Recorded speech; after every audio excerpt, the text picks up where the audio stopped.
Hi, and welcome to Real Ghost Hunting, the Reveal Show. So our third episode was from Lake George Battleground, and we're just going to kind of go over the investigation, and I guess we'll give you a little primer on why we go there and stuff like that, but this time we're going to feed it over to Mike.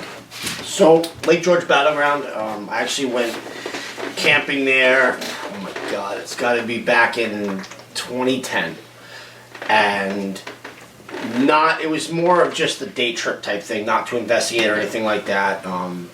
The campground is literally walking distance from the battlefield, and at first I had no idea the battlefield was even there, to be honest with you. I thought where we were at camping was the battlefield.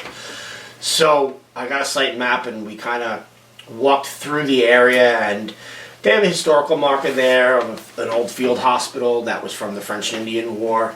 Fort William Henry is walking distance from this area. They have some statues and stuff, monuments of, there's an Indian drinking statue, there's Fort George, which is old remnants of the fort that used to be there. It's in pretty bad shape now. It's just ruins.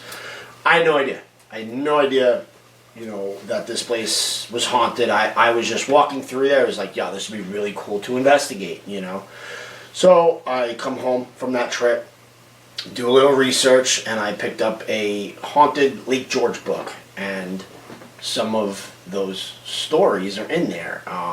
In the Drinking Statue story, there was a park ranger that was just walking through the park one day, and he actually saw right next to the Indian drinking statue an Indian drinking. Like there was two things there. One was a statue, the other one looked like a physical being. And as he walked over to it, disappeared.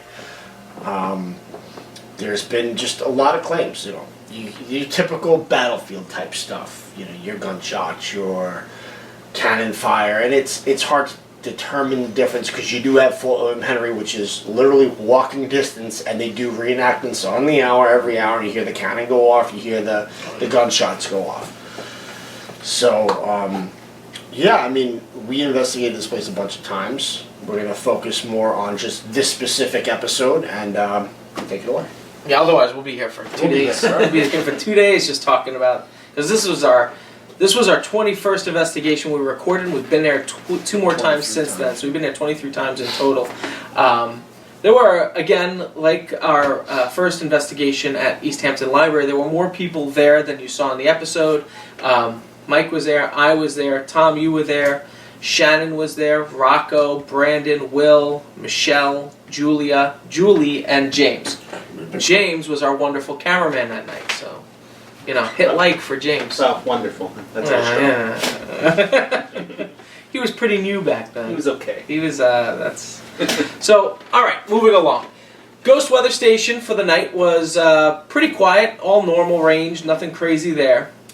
We did have our temperatures set up as we always do. Everything with our temperature gauges were in normal range.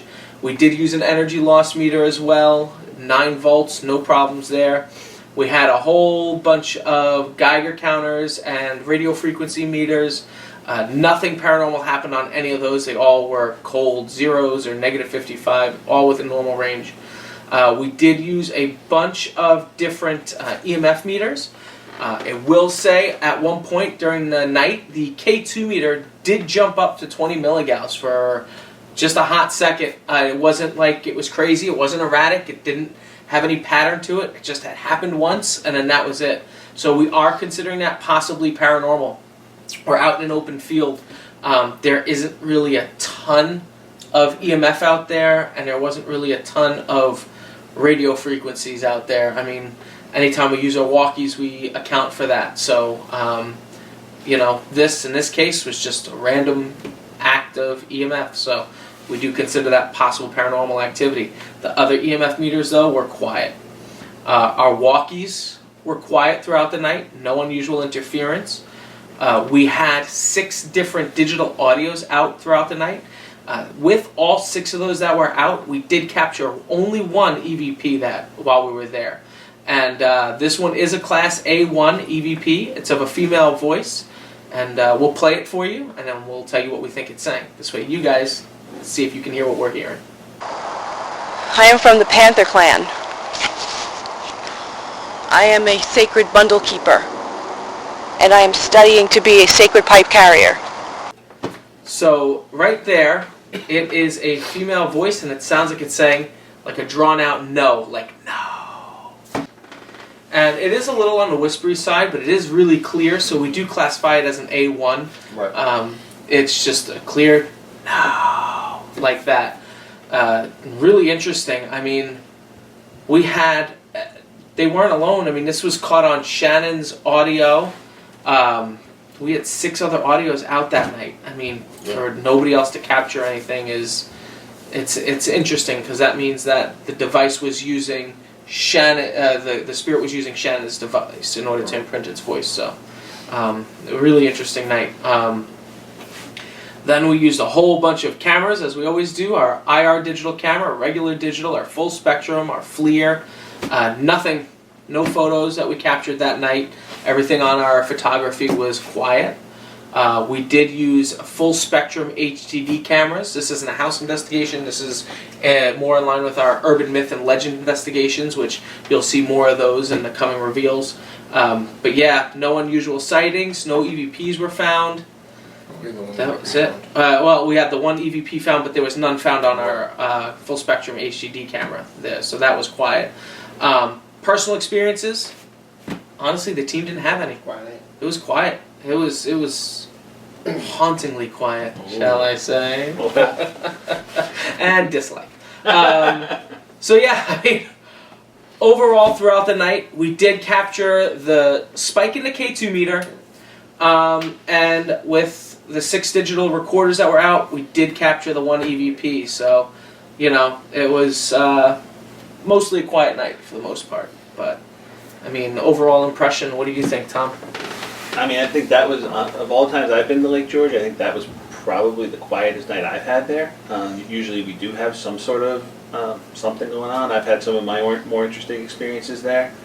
That was definitely a quiet night. You know, maybe because it was such a large group of us, maybe we were, you know, intimidating or something. But It's possible. But yeah, I mean, interesting place, just a quiet night. For me, I'd have to check back and look at all the files. For the night, it was quiet.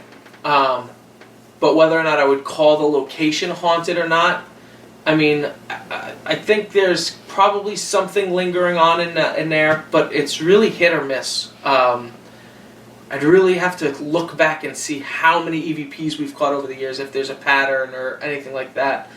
I mean, if I were to base it off this, I would say this place isn't haunted at all. But because we have 22 other investigations to look at, I don't know. I think the jury's still out. I think we need more. I think we need something. We need a little bit more substance. This Mike's going to disagree with me. I'm going to disagree. That's fine. I've investigated this place 23 times. I've been on every one of those investigations. We've caught a lot of audio evidence. We were able to debunk some stuff in the past. We were. Yeah. With our IR camera, we were able to debunk that. The personal experiences there are on a different level, a totally different level than what we're normally used to. I mean, there's been times where we've gone in there with 8 people, and 6 of our investigators, what we call, go bye-bye. Yeah, that's true. They are so in tune with what's there, and they're out there. You literally gotta be like, hey, yeah, we gotta go. There's been one of our old investigators. He was a psychic, and he felt very in tune to the place, and he wanted to know what was there, and he kind of allowed whatever was there to kind of go into him, and it took a long time to figure out what exactly it was, and we found out what it was. It took a couple years. It took a couple of years because it's not something we could just go to right around the block. You know, you got to book a trip, you got to go there. So, but we did find out. It is hit or miss, like you say. It is, yeah. It's a very hit or miss location. And I haven't been there as much as you. But I also believe that I think there's intelligent stuff going on there because of stuff that we caught on EVP and through the PSB7 spirit box. And I believe that there is a residual going on there. And I think a lot of times with the residual, that's what's very inconsistent. does happen here is because of the Fort William Henry, they're shooting the cannon, they're shooting the gun, and every once in a while they will put on an insane fireworks show over there, right over the lake. And I think when they do that, that really triggers something at Lake George Battleground to kick up. I honestly, and I know this is only the third episode in, you already heard me say haunted, but 2 for 3. this location, just from a lot of personal experiences that we've had that were covered and backed up by EVP and RVPs, yeah, I would definitely call this location haunted. And it's the location. It's not just, we don't just get stuff by Fort George. We don't just get stuff by, you know, the Indian drinking statue. We're getting stuff by the field hospital. We're getting stuff by the Indian drinking statue, the gazebo, Fort George, that back area that is so, like, everyone doesn't like going there because it sucks, but when people go there, they have insane experiences.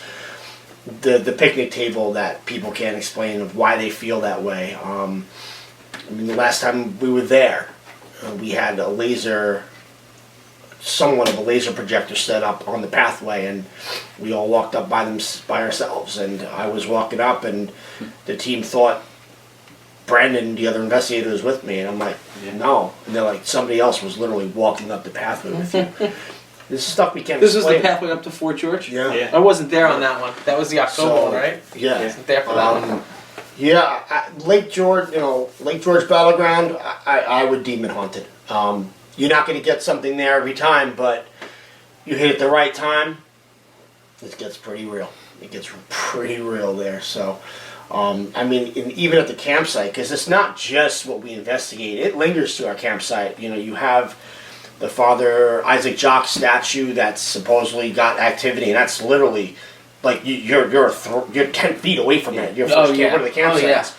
And one of the times we were there camping, I think we all woke up and this is multiple times actually, quite a few times this has happened. We wake up at 2:30, 3 o'clock in the morning to cannon fire or a gunshot. And I get it, it's upstate New York, you hear gunshots. This is not in the distance. I have firearms, I know how loud they are. This is like somebody lit it off and shot it off in the campsite. That's how loud it was to wake us all up.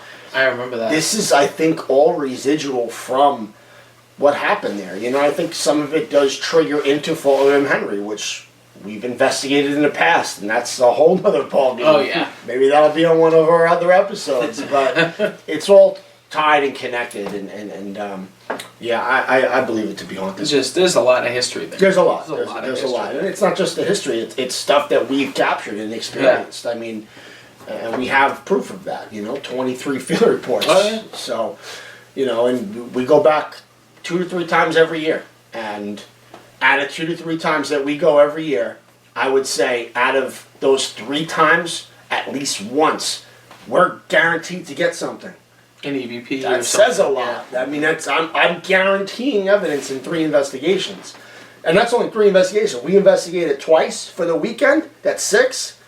You're going to get 3 out of 6. That's a big number. Yeah. So, yeah, I'm comfortable saying Lake George Battleground, haunted. I know there's times you walk in and you can just feel it. Mm-hmm. You can feel the heaviness. You'll know. When you walk You'll in. know it. Yeah. You'll know what kind of night you're going to have. Yeah. Oh, yeah. So that's where I'm at with it. Yeah. But all right, guys, what did you think of this episode? Let us know in the comments section below. And if you haven't yet, you can give our videos a like, share, and subscribe. You can also find us on our website, www.liparanormalinvestigators.com. If you want to reach out, have any other questions, let us know. But that is all for this episode, and we will see you guys next time. So take care.